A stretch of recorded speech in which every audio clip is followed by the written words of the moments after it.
Hello, comic creators.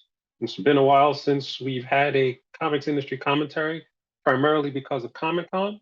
But in this episode, we're going to be talking about changes in the labor law that could impact comic book freelancers, the musical chair situation that's going on at the management level of a lot of different comic book publishers, and a new distribution situation for heavy metal. And finally, the loss of another acclaimed comic book artist.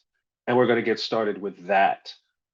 It appears that right before Comic Con, Korean comic book artist Jung Gi passed away in Paris right before New York Comic Con. He was doing a gallery exhibit of a lot of his acclaimed cover work there when he died of a heart attack at the age of 47, according to CNN. If you're not familiar with Mr. Gi's work, he did a lot of work primarily in covers, but also in Korean manhwa. So if you are interested in the detail and a lot of the work that he did, you should definitely check out his videos because he often did his work live in front of an audience. And the industry is for his loss, and he joins a long list of individuals that we have lost over this year, including Adams and Perez and Sale and a lot of other people. Moving on to something a little bit more positive, depending on how you look at it, the Department of Labor actually announced earlier this week that they were considering guidelines that would change the definition of employees relative to freelance contractors, primarily for a lot of individuals working in the gig economy. Now, for anyone who is not familiar, legally, there's a lot of things that employees have to get that freelancers do not, which means it actually costs employers in many respects more to actually bring people on as employees than as freelancers. Now, comics relies heavily on freelancers. A lot of the creative people working in comics, especially for the larger publishers, and even for the independent and emerging publishers, they're relying on freelancers. They're not bringing in employees. And if these rules change, and it's not clear if these rules are going to change or if they're going to impact comic book freelancers, because there's elements of the test that I will link down in the show notes that may actually make sure that this doesn't apply. But there are things that comic book freelancers need to consider if these rules start to take effect, and some freelancers suddenly find themselves in a situation where they are being asked to be employees or forced to be employees or things like that.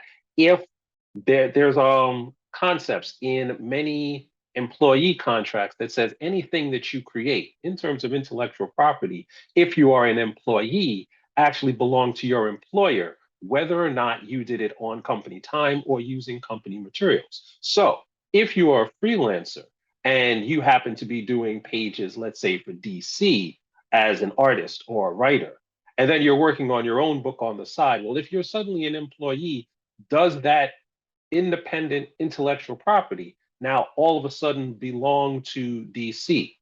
As a freelance employee, you are in control of how you work, when you work, as long as you actually deliver what you're supposed to deliver to the client in a reasonable amount of time. If you are an employee, then the employer actually dictates when you work, how you work, even where you work. So while it is still an open question whether or not this is going to apply to comic book freelancers, and I have reached out to several people who are employment attorneys, because I am not an employment attorney. I'm a comic book attorney.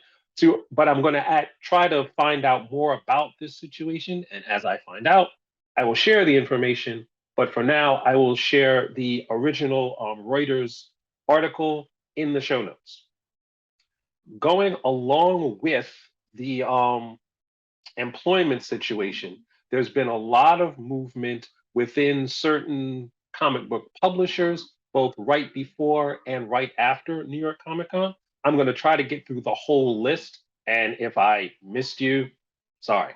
Um, right before Comic Con, we talked about how Mike Martz was leaving Aftershock. Well, it appears now that he is landed at Mad Cave Studios. The former DC editor, Brian Cunningham, has moved into Mark's place at Aftershock, along with Pruitt, who's going to come in as a consultant for the company. His brother, Joe Pruitt, is now going back to Scout after leaving for several years to be the publisher there. One of the founders of Z2 Comics is leaving that company, so that the other three founders of the company are going to change roles and kind of move into different positions to take over things there.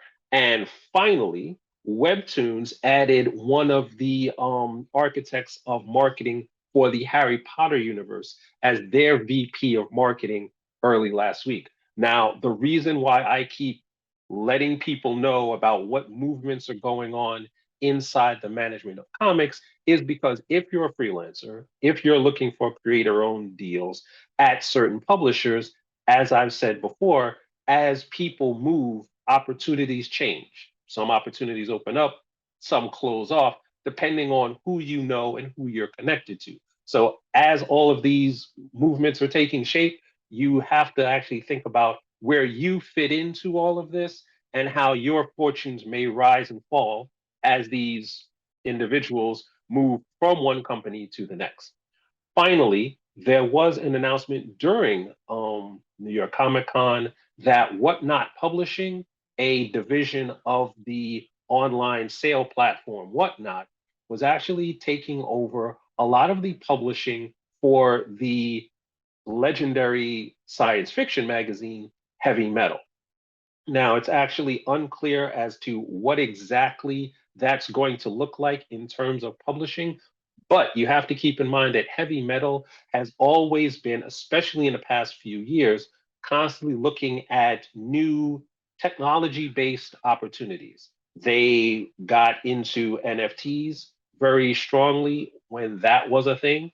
They got into exploring global comics as an online distribution platform, especially for their back catalog. So the idea that they're now moving into the whatnot kind of space, and if you're not familiar with whatnot, Whatnot is an online sales platform, which is kind of the best way I can describe it, is a cross between eBay and YouTube Live, because sellers are actually selling whatever it is that they have. And in this case, it can be comics, because a lot of people are selling comics this way, moving inventory in a kind of direct to consumer model by having auctions live and then fulfilling the sales after the auction is over.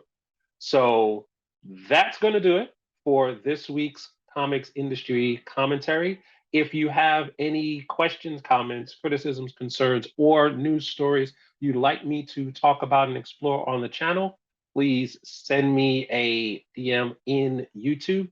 If you'd like a free consultation for anything that you're doing in the business and legal side of the comics that you're creating, there's going to be a link in the show notes and on the screen that you could use to contact me. And as always, if you want to actually join the discussions and the lessons that we have on a weekly basis about the comic book industry, you can join the Comics Publishing Institute with the link that is on the screen. Until next week, like and subscribe, and have fun with your comics.